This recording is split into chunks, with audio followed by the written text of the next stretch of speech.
Hey guys, John here, Sonic Drive Studio. Wait a second. John here from Sonic Drive Studio. Wait, that's still not right. That's better. Much better. Nice.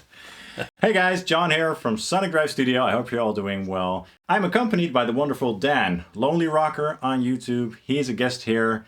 And we're going to have some fun and talk about amplifiers, nerd out. And I mean, I have a lot of amps here, so why not talk about them and have some fun? A bit of a role reversal, or I'll interview you on your channel. Yeah. Because inquiring minds want to know. It's quite an impressive collection of amplifiers. So I think a question a lot of you probably have, because I know I do, is what started all of this and when did it start? Great question. So that's pretty interesting. I guess I used to have an XFX2 because, you know, that was like the modeler. I still have the Fractal stuff, as you know. And that was a device that opened up a world of tone for me, where I could try a bunch of different amplifiers, you know, Mesa Boogies, Marshalls, whatever. And I really liked that. I liked having access to all those sounds in that one unit. And it worked really well for me. And then at one point, a friend of mine, Kevin from Ownhammer, he said, you should get a real amplifier, just to, you know, experience those tubes again and stuff. And I was like, yeah, maybe. And I really warmed up to the idea, and I bought one amplifier. I think maybe I bought two. I think I bought a Marshall Origin 50, which I sent back because it wasn't my thing. I also, around that time, bought a Randall Diavolo 45. I also sent that one back. And I also bought my first EVH, which I still have, which is the 5153 50-watt EL34. Up there. So I think, if I recall correctly, that those were my first three amplifiers, and I only kept the EVH because I wanted something versatile, whatever. Something that, you know, does clean, does crunch, and high gain. And I thought at that point I would be done. Whoops. Little did I know. So, and then I noticed that I just really, really enjoyed having, you know, the feel and the sound of a real tube amplifier under my fingers. And I felt a sort of magic, I guess. And definitely a difference between digital modeling. How great. I mean, it's wonderful. Don't get me wrong. I don't want to get into that debate. But there was definitely a difference in the experience for me. Maybe it had to do with the tactileness of the controls of the amp and the smell of the tubes and stuff. But I was like, wow, okay, this is very inspiring. And then going back to the Fractal, as I said, I really liked the idea of having a lot of stuff to choose from. And I guess part of my personality sort of, you know, is also like that, where I just like to have a lot of options or something. I don't know, but I started collecting and I started ordering more amplifiers, getting them used, and that's how my collection really started to grow. And now, years later, I'm working with a bunch of companies. So, you know, I get to try new things and receive things from companies as well for, you know, in exchange for the work. So yeah, it keeps on growing. And I'm definitely also selling some amplifiers here and there to make room, because it's not endless. Space is not finite. No, yeah. So when did you get the EL34? How many years? 5150, like how long ago? Oh, yeah, good question. Ooh, that's a good question. I don't know. Like, it was probably shortly after I started my channel, and I started my channel, I think 9 years ago or so. So maybe 7 years ago, because when I started the channel, I did a lot of modeling stuff. When you were gigging before that, though, you were playing with real amps live? No. Or you were using modeling? Yeah, I mean, years ago, say 18 years ago or so, I did use tube amplifiers on stage for a while. So you went from there to the modelers, yeah, and then you worked your way back in after you started the channel, and then from there, 8-9 years later, it's become this. So I discovered the world of modelers and the options and the possibilities and stuff. And from there, even though I really like that world and definitely see and use the benefits of that world, I definitely also saw what made tube amplifiers unique and what made them, you know, also sound unique. And the whole experience is just different, you know, and it's something that I obviously love a lot. So there you are. Okay, so I should know this is not a paid video. No. There's no influence by anyone. These are questions that I'm asking here Yeah. in this situation. So, because the next question is important. Mm-hmm. You have a lot of amps here, but could you narrow it down to a handful of favorites? I won't even say how many, but 3, 4, 5 tops. Again, we're not influenced by any sponsorship or no one does an amp for this video. And sitting here right now, I want to know your favorite amplifiers. All right, great question. I actually did a video about my favorite amplifiers, but I'd like to touch on it, definitely. Like one of my favorites is this one right behind you, the Engel Special Edition Founders Edition.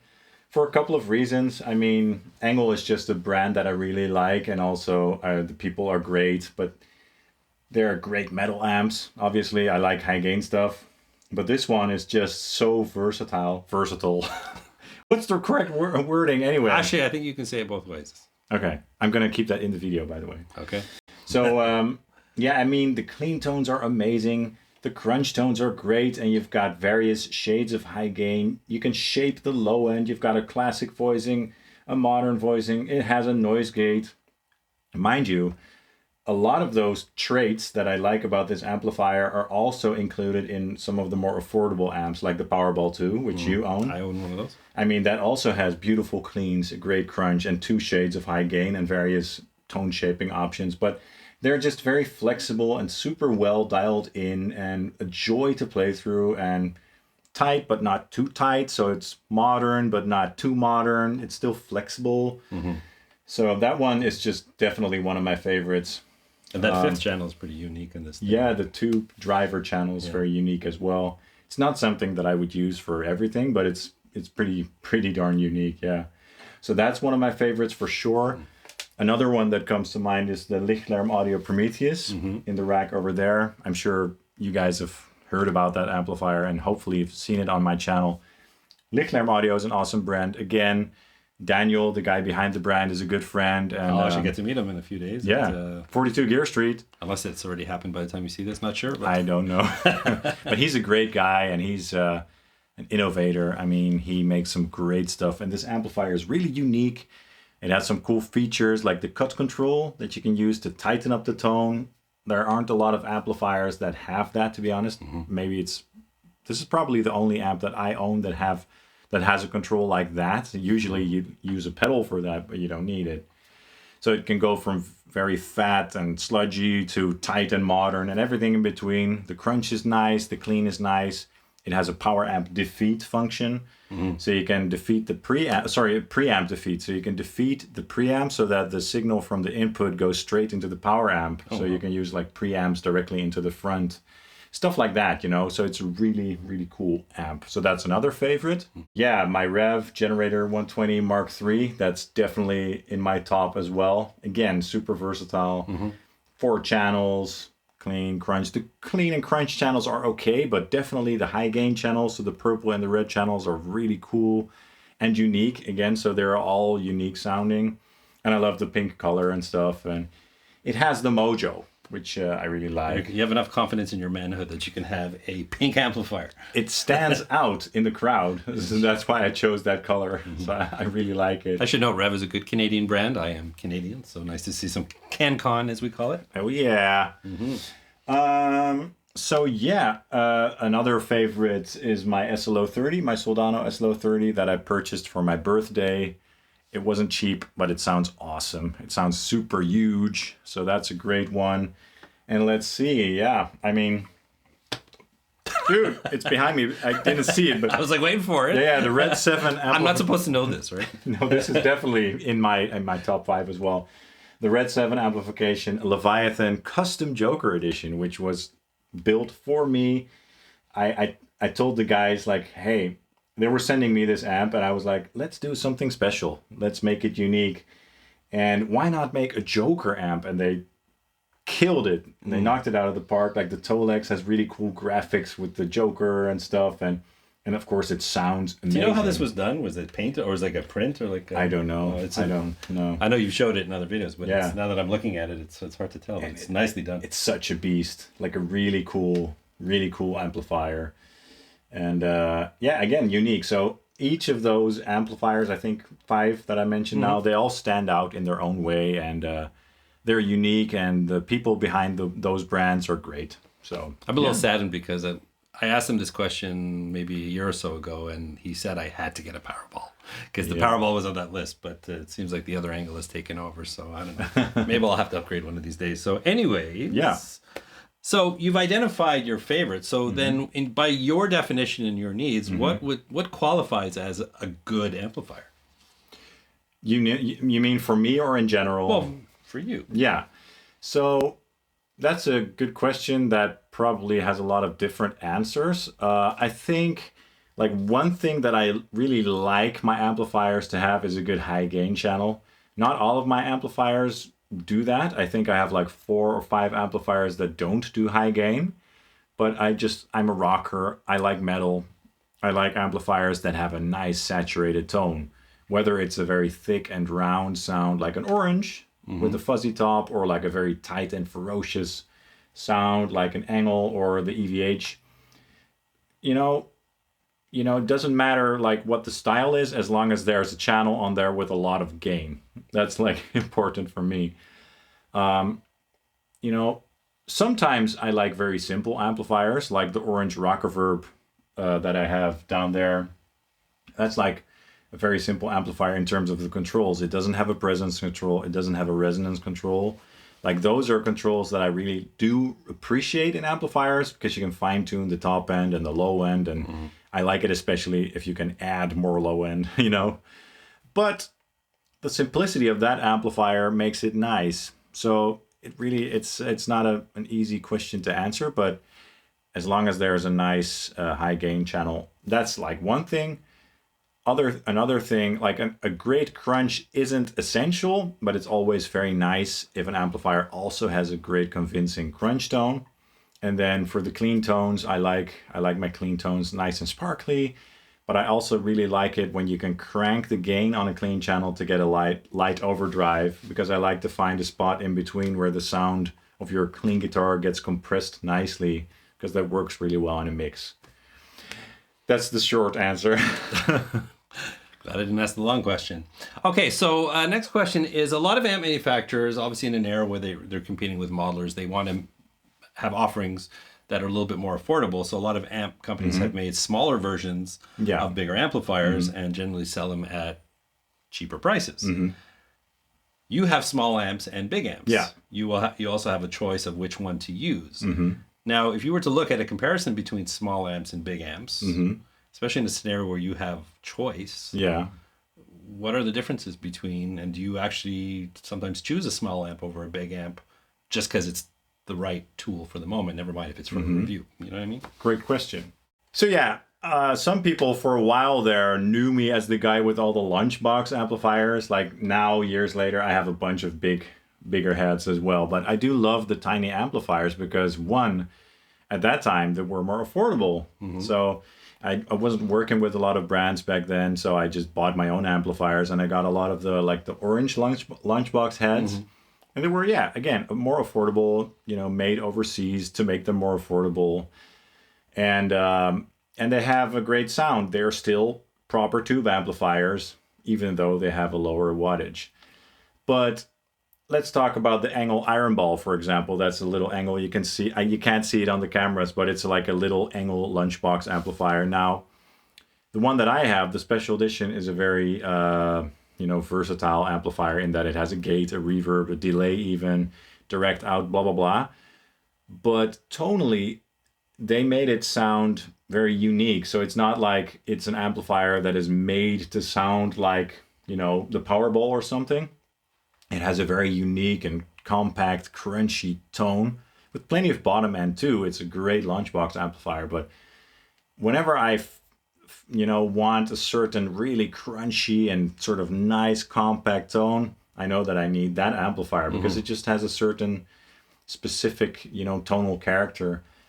Other amps, like for example, the Jim Root Terror by Orange, I just have it because it's fun to own. It's like a little Rockerverb in a small package. I don't need it because I have a Rockerverb, but it's just fun to have. And sometimes you just grab one of those little amps, plug it into your cabinet, and it's always like, whoa, how can an amp of this size sound so big? It's just fun to me, how they can still get the tube technology into such a small package. And yeah, they're just fun little amplifiers, and they definitely do the job. So they've kind of carved out their own little niche in the amp world where they, in some cases, they're giving you a flavor of the bigger amp. Yeah. Maybe without the same headroom or obviously not the same output because they're generally lower wattage. But in doing so, some of them have actually carved out their own little sound and characteristics, so they give them their own application. Yeah, and they're portable, of course. So for the gigging musician, that can be definitely beneficial. But for recording, you can get some amazing tones out of the smaller heads, definitely. I mean, you know, they definitely have less headroom, as you mentioned. So the low end, in a lot of cases, will be a little bit less massive. However, in the mix, a lot of times you will sort of, you know, attenuate that area anyway, so they can work really well.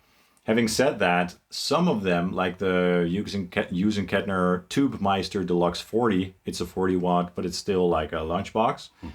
As for EL84s, that amp has a lot of low end. So it also just depends on how the amp is designed and stuff and how the preamp is voiced. But yeah, I like them.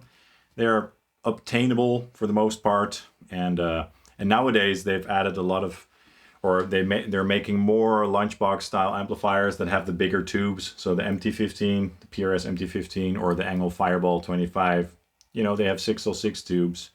So they will have more headroom and more of that big amp low end, which is cool. So gives you a bunch of options in between the really big amps and the smaller ones, and you know, so that's cool. All right, so you've talked about, I mean, you like versatility in an amplifier. You like to have the control so you can dial in. Yeah. So do boost pedals factor into that equation at all? Well, for a lot of people, boost pedals are, you know, mandatory. Let me grab one. This is one of my favorite boost pedals. This is a pedal by Lichtlerm Audio, The King in Yellow. And this is like a modded tube screamer. So this is, if I need to grab one boost off my shelf that sort of does the job always, I tend to grab this one. And some people like Jared from Tone Wars, he's like an always boost on kind of guy. Kyle Bull as well, I think, a couple of those guys. And I get why they do it, because it allows you to always get the sound that you want out of an amplifier, tight and precise, which is what those guys typically tend to go for. I tend to use boost pedals way more sparingly because I enjoy the more raw and unpolished flavor that amps have to offer. Like some of these amplifiers sound really fat and loose and sludgy in the low end. And then rather than going in and changing that unique character of the amplifier with a boost pedal, usually I prefer to just, you know, not fight that, but go with it. Okay, this amplifier sounds more fuzzy and sludgy and loose. Let's go with it. And let's see how that makes the sound more unique in the context of the music.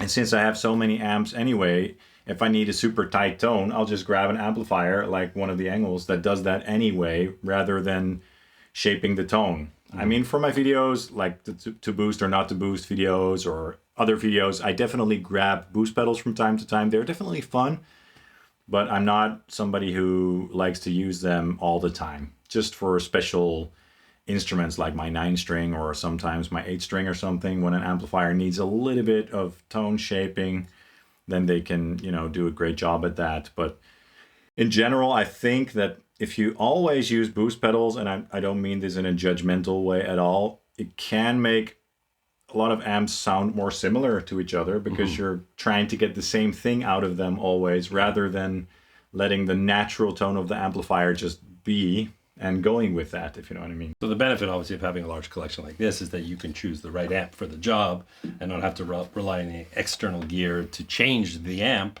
Yeah. You can present the amp the way it was designed.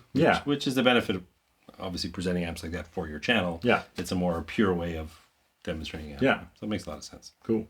All right. So from your experience, what would you identify the best or one of the better low budget amplifiers? Great question. And that's also a question that a lot of people do ask me from time to time. And I've partially answered that question already with the lunchbox thing, but I think that one of the great affordable amplifiers is the MT15 because the clean tones are good and the high gain tones are really nice. And you get that in an affordable package, and it still has the similar headroom to a big amplifier with the 6L6 tube. So that's an amp that you can't really go wrong with. If you have a little bit more money to spare, maybe do save up for an Engel Fireball 25, depending on where you're located, because they're more affordable in Europe. Yeah, they definitely are more expensive, but if you're on a super low budget and you want something simple, you can't go wrong with an Orange Tiny Terror. I'm looking, it's right up there, but that's like a classic. One gain control, one tone control, and one level control, but it does a great vintage tone, great clean tones, and you can, if you want, add more gain with a pedal. So that's like something cool for the used market. Sometimes they pop up for like 200, 250 euros. You can also look into the Marshall DSL 20 HR, which I have up there. It's like an affordable Marshall high gain amp. The clean tones are fine, but the high gain is a pretty nice high gain tone. So yeah, that's what I can come up with now. I mean, the Wang stuff is pretty cool, but you have to import it from China, which isn't always ideal, but those are great as well. Actually, if you're in US or Canada, they have a guy who does drop ship, and it's they cover the cost of shipping in their prices. So that's also something to look at if you're looking for like hand-wired Marshall, more affordable hand-wired. And this is a boutique builder. These are not like, mass-produced. These are all hand-wired amplifiers. Yeah, definitely. So that's cool. That's probably my main answer right now. I'm probably forgetting stuff, but there are so many amps in the world anyway. So from that then, what would you consider as the best all-purpose tube amplifier? All right. So yeah, I've already talked about this amplifier again, but yeah, the Engel Special Edition Founders Edition, definitely. And that's also why it's one of my favorites, aside from it sounding so good. It does everything and it does it all so well. I would say the Rev, but the clean channel doesn't have a gain control, which makes it less flexible. And the crunch channel is very unique in that it doesn't really do that Marshall thing really well. So I would choose the Engel over that. I also think that the Lichtlerm Audio Prometheus is a very versatile amplifier because of all the controls that I mentioned. So those are probably, well, they're not cheap though. So, I mean, if you're on a budget and you want similar flexibility, again, you could look at the Powerball 2 or the Fireball, which I have down here. You can also get a wide range of tones out of those amplifiers on a lower budget. So, but my favorite, it would, in that regard, the most, all-in-one unit is definitely the Special Edition Founders Edition. So I know you get this question a lot. I mean, being a fellow YouTuber, people always ask for recommendations. How do you handle recommendations? That's because that's tough to really tell somebody what's good for them. So I'm curious how you address that question. All right, so I do get a lot of questions from you guys, like on the socials, on Instagram, in the comments, on Facebook, and unfortunately, at this point, I can't answer them all because it's a personal question, and that's the problem. Like, everybody has different needs and different tonal preferences. Like, in an ideal world, and maybe I need to start some sort of consultation agency where people can pay me for advice. Just kidding. But in an ideal world, I would have a conversation with that person and ask like, hey, what are the main guitars that you use? What are the styles that you play? Do you play in a band? Is your drummer loud? How many channels do you need? What do you need on stage? Like, do you need a clean crunch and high gain tone, or do you just need one tone? So it depends on many factors. So that's why it's always very hard to answer such a question. So people ask me like, should I get an MT15 or an Engel Fireball 25? I don't know. What do you want? What sort of tone do you prefer? Like, the MT15 has a bit more of a mid-range sound. The Fireball has a little bit more of a classic metal sound, a little bit more scooped. So yeah, it's impossible for me to answer that question properly, you know what I mean? Because it's so personal, and I do really enjoy helping people out and giving them advice. But it's tough because I get a lot of questions like that. I always say, just buy whatever you buy it from a retailer that has a really good return policy. Absolutely. Or buy things that have decent resale values and just keep moving until you find the right one. By the way, Sweetwater and Thomann, they are good retailers, and I'm an affiliate. He is too on his channel.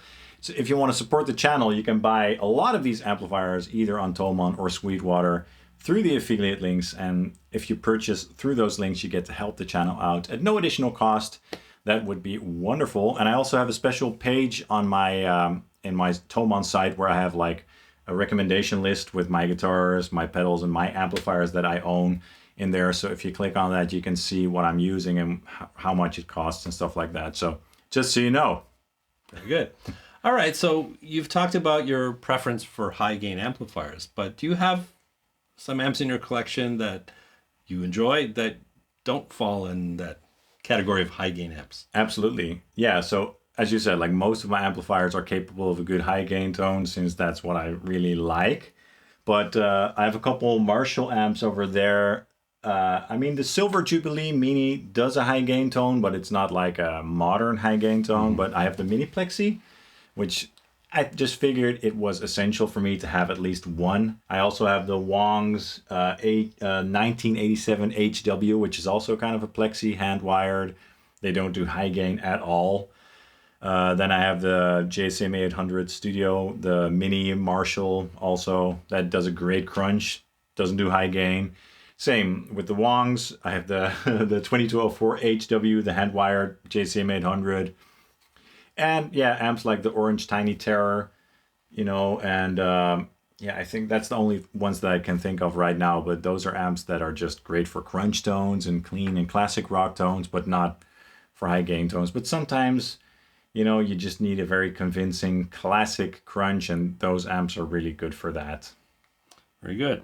All right, so if you were a viewer looking into the description of this video and you want your own personal wish list, if you're going to click on your own affiliate link, link down below. But anyways, wish list, future, any amps that you want that are not here? Woo, great question. One of the amps that I really wanted to try is in my studio right now, but it's not on camera because it's still a secret as of right now. What might that be?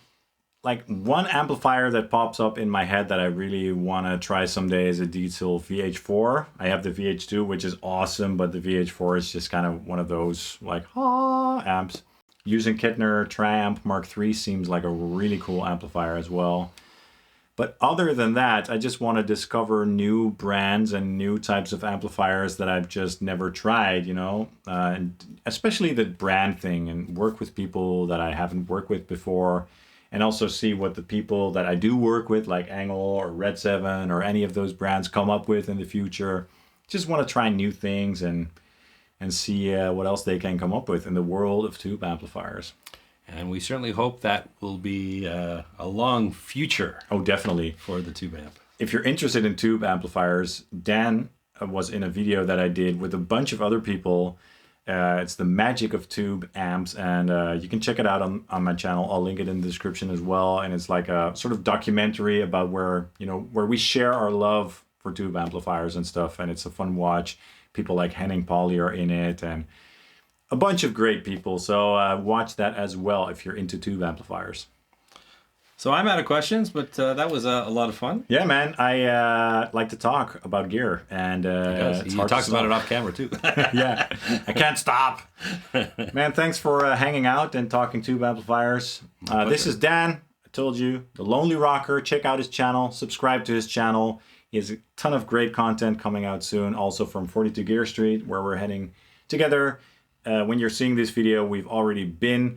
But great content to be had there. And thanks for watching. Of course, let me know in the comments down below what your thoughts are. And if you have any additional questions, hit the like and subscribe buttons down below.